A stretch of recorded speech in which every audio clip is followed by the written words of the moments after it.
Hai, Assalamualaikum warahmatullahi wabarakatuh dan selamat sejahtera.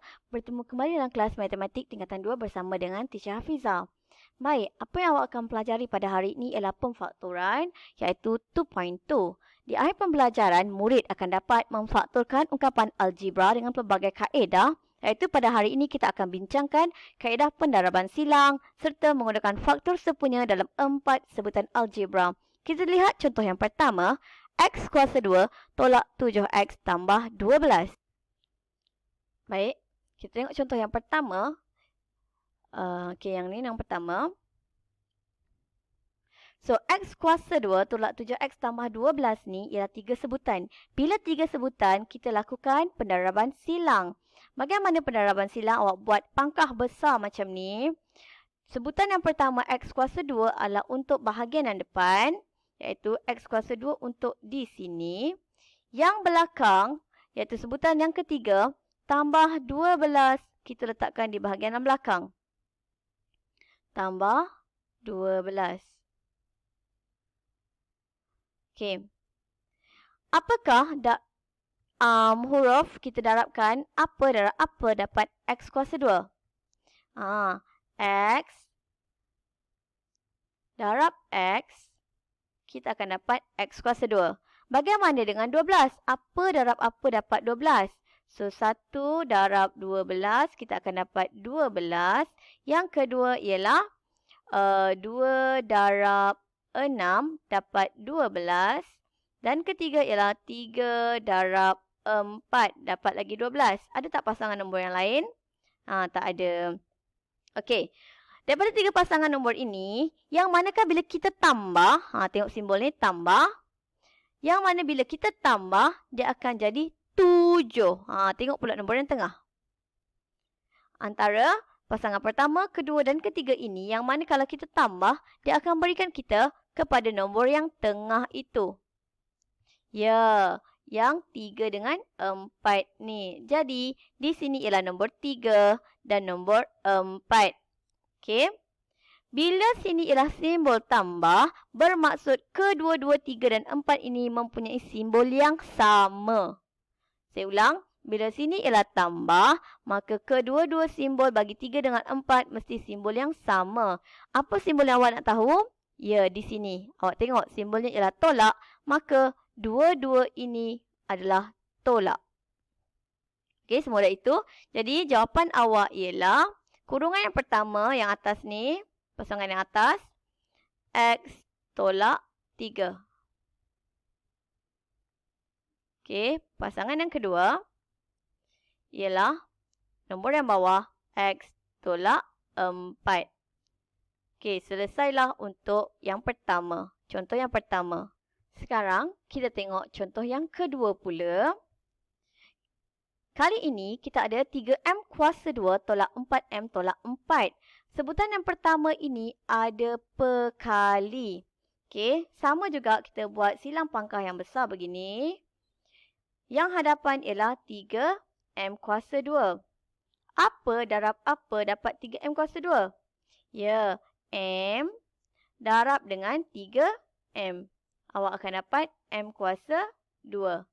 Okey, yang bahagian belakang apa nombor dia ialah tolak 4. So, tolak 4. Okey. So, pasangan yang awak ada, berapa darab berapa dapat 4? 1 darab 4, 4. Lagi 1. 2 darab 2 pun dapat 4. Okey, bila dia ada perkali pada sebutan yang pertama, awak kena tambah sedikit kerja awak dengan cek dahulu pasangan mana yang tepat dengan cara darab silang. Okey. Bila sini ialah simbol tolak, maka awak pilih pasangan yang sedikit sahaja perbezaannya. Okey, sekarang saya nak pilih 2 dengan 2 dahulu. So, saya letak 2. 2. Kalau tadi, bila sini ialah tambah, kedua-dua nombor mesti simbol yang sama. Tetapi bila di sini tolak, satu nombor mesti tolak, satu nombor mesti tambah. Okey, kita darabkan dahulu. 3 darab 2. Silang kan? 3 darab 2, 6M. Yang kedua, M darab 2 yang bawah ni. dapat 2M. Okey. Simbol tolak bermaksud satu tambah, satu tolak. Satu tolak, satu tambah. Kita tengok kepada simbol yang tengah. Simbolnya apa? Tolak. Jadi, tolak ini perlu kita berikan kepada hasil yang besar. So, 6 lebih besar daripada 2. Jadi, tolak kita beri kepada 6. Bermaksud di sini ialah tolak. Okey, bagaimana nak cek? Awak tambahkan 2 nombor yang ini. Negatif 6 tambah 2. Awak dapat berapa? Negatif 4M. Sama tak sebutan yang bawah ini dengan sebutan yang tengah? Ya, sama. Bermaksud awak telah memilih pasangan yang betul. Jadi, cara nak tulis jawapan ialah kurungan yang pertama ialah nombor yang atas. Okey? M dengan tolak 2. M tolak 2, pasangan yang pertama, kurungan yang pertama. Kurungan yang kedua, nombor yang bawah. 3M tambah 2. Macam mana awak tahu dia tambah? Saya dah kata tadi, bila satu tolak, satu mesti tambah. Kenapa? Sebab di sini ialah tolak. Alright? So, clear? Kalaulah awak dapat di sini tak sama dengan yang tengah, bermaksud awak telah memilih pasangan yang salah. Buat lagi sekali. Okey? Sekarang kita tengok contoh yang ketiga. Okey, faktorkan 2K kuasa 2 tolak 6K tolak 8. Jika awak perhatikan di sini, nombor-nombor ini boleh kita bahagikan dahulu dengan satu nombor yang sama, iaitu 2. Okey, kesemua sebutan ini boleh dibahagi dengan 2. Okey, 2 bahagi 2, 1. 6 bahagi 2 dia akan jadi 3. 8 bahagi 2 akan jadi 4. So, baki-baki ni kita letakkan dalam kurungan. Sebutan pertama tinggal K kuasa 2. Tolak. Sebutan kedua ada 3K. Alright. Sebutan yang ketiga tolak 4.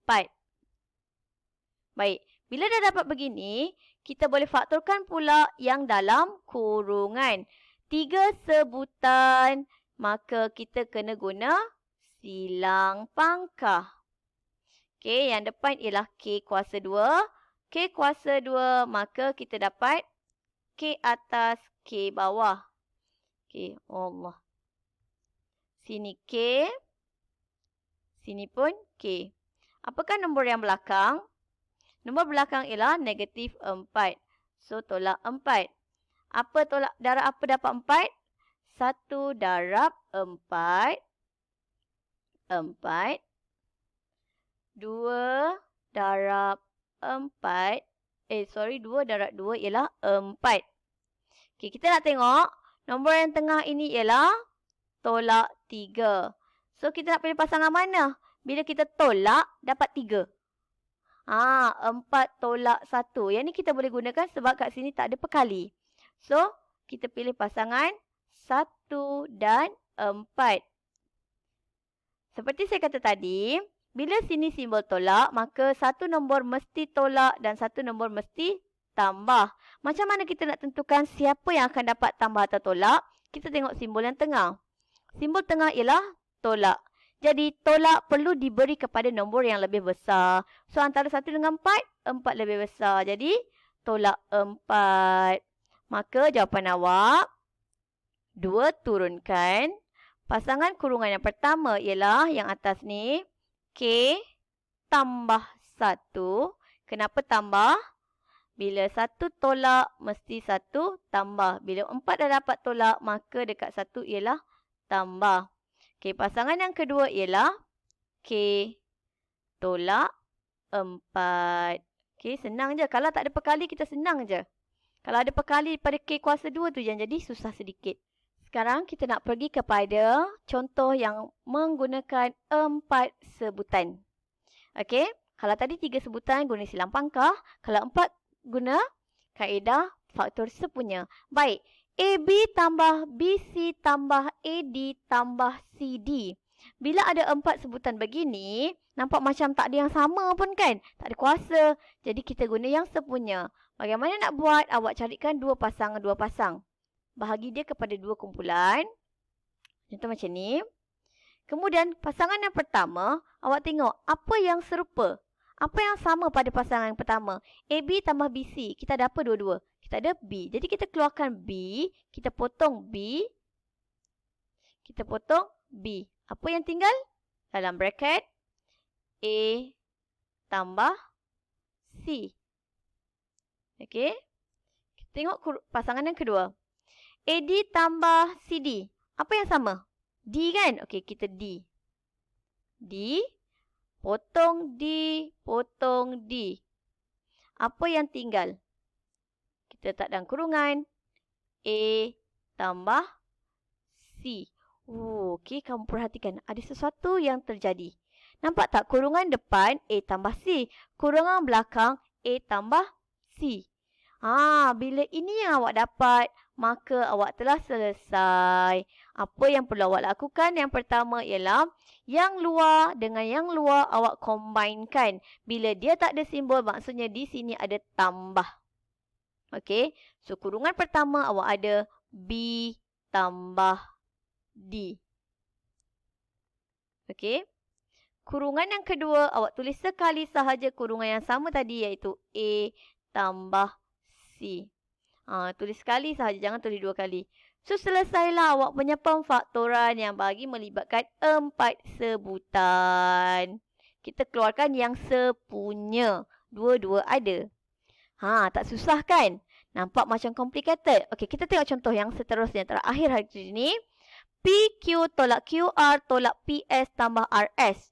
Alamak, ada tolak-tolak kan? Okey, tak apa. Kita masih lagi buat berpasang-pasangan. Kita tentukan 2 yang depan, 2 yang belakang. Dengan simbol ya. Okey, 2 yang depan. Apa yang sama? PQ dengan QR. Kita ada Q kan? Okey, kita keluarkan Q. Apa yang tinggal? Potong Q. Potong Q. So, awak tinggal P tolak R. Selesai yang pertama. Kita tengok pasangan yang kedua.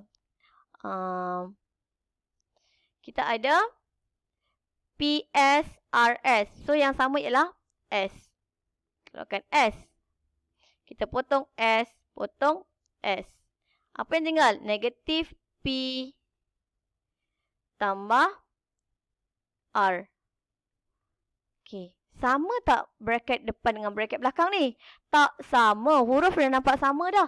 Tapi dia punya simbol tak sama kan? Okay, kalau ini yang terjadi, awak letak tolak pada S. Okey? Letak tolak pada S. Yang sini awak tukarkan simbolnya. Tolak jadi tambah. Tambah jadi tolak. Okey, saya ulang. Kita keluarkan tolak. Kita tukarkan tolak jadi tambah, tambah jadi tolak. Okey, apa yang tinggal kat situ? Tengok Q, P tolak R. Dekat bawah kita ada tolak S. Apa yang ada dalam kurungan yang ni? P tolak R. Dekat sini, tolak jadi tambah kan? Positif tak? Kita tak tulis. Yang tambah jadi tolak. So, sama dah awak punya bracket ni. Ini dua-dua ada P tolak R, P tolak R. Jadi, jawapan awak satu kurungan untuk nombor-nombor yang berada di luar, iaitu Q tolak S. Satu lagi, kurungan yang sama itu ditulis sekali sahaja, iaitu P tolak R. So, itu sahaja untuk hari ini. Jadi, ini latihan untuk awak pada hari ini. Fakturkan ungkapan algebra berikut. Ada 8 soalan di mana soalan-soalan ini sebenarnya ada daripada buku teks Matematik tingkatan 2 muka surat 33. Jom cuba 2.2 soalan nombor 4. Okey? So, awak boleh buat dalam buku kerja awak. Dan isi kehadiran salin contoh sebagai nota. PM saya jika ada masalah dan hantar jawapan untuk disemak. Sekian. Terima kasih. Assalamualaikum dan selamat sejahtera.